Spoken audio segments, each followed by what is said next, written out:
మేడ్చల్ జిల్లాలో మహిళలు పిల్లల భద్రత కోసం భరోసా కేంద్రం అవగాహన కార్యక్రమాలు ముమ్మరం చేసింది.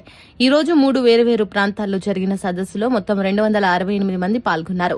దుండిగల్ డబుల్ బెడ్రూమ్ల వద్ద స్వయం సహాయక సంఘం సభ్యులు 62 మంది, Turkapalli Roshini skill tailoring training సెంటర్లో 53 మంది మహిళలు, కొంపల్లి సౌత్ ఇండియా షాపింగ్ మాల్లో 154 మంది పాల్గొన్నారు. ఈ కార్యక్రమాల్లో పోక్సో చట్టం, అత్యాచార నిరోధక చట్టాలు, భరోసా సేవలు, లింగ వివక్ష, పితృస్వామ్యం, లింగ సమానత్వం, మానవ అక్రమ రవాణా, కార్మిక అక్రమ రవాణా, లైంగిక దోపిడీ, ఈవ్ టీజింగ్, అవయవాల అక్రమ రవాణా, బాల్య వివాహాలు, బాలలపై లైంగిక వేధింపులు, గుడ్ టచ్, బ్యాడ్ టచ్ అంశాలపై అవగాహన కల్పించారు. అలాగే cyber stalking, cyber bullying, cyber మోసాలపై తీసుకోవాల్సిన జాగ్రత్తలు, కొన్ని కేస్ స్టడీస్ ను వివరించారు. ఎమర్జెన్సీ రెస్పాన్స్ సపోర్ట్ సిస్టమ్, మహిళా హెల్ప్ లైన్ 109 లేదా 181, child help line 1098, cyber crime help line 1930 నంబర్లను అవసరమైనప్పుడు వినియోగించుకోవాలని సూచించారు.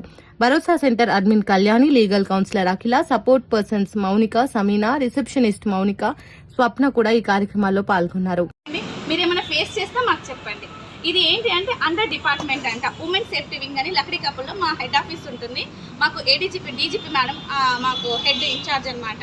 ఇక్కడికి వచ్చేసి సైబరాబాద్ డీసీపీ మేడం ఉంటారు, మానిటరింగ్ చేసుకుని. మాకు పక్కనే ఏసీపీ సార్ ఉంటారు.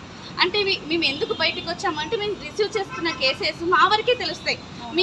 మీ వరకు అసలు ఏమవుతుంది, ఎక్కడ ఏమవుతుందని మీకు ఎవ్వరికి తెలియదు. ఒక చిన్న 14 years పాప కూడా ఇంత ప్రెగ్నెన్సీ వేసుకుని వస్తుంది. ఎందుకు వేసుకుని వస్తుంది? అమ్మ వాళ్ళ ఇంట్లో ఉంటారు, నాన్న ఉంటారు, కానీ ఆ పాప తెలియదు. కానీ అప్పుడు అలా అయిన తర్వాత వాళ్ళు ఎక్కడికి వెళ్ళాలి, ఎవరిని అప్రోచ్ అవ్వాలి, ఒకలాంటి సమస్యలు ఇరుక్కుపోతారు. అప్పుడు ఏంటంటే ఇమ్మీడియట్గా ఏం లేదు. ఎందుకంటే మన సేఫ్ జోన్కి వెళ్ళాలంటే వెంటనే మనం ఎఫ్ఐఆర్ చేయించాలి. ఎఫ్ఐఆర్ చేయించి అమ్మాయి ఆ పాపకు మంచి కౌన్సిలింగ్ ఇవ్వాలి. తప్పు చేస్తే వాడిని కొట్టడమో తిట్టడమో చేస్తే ఆ పాప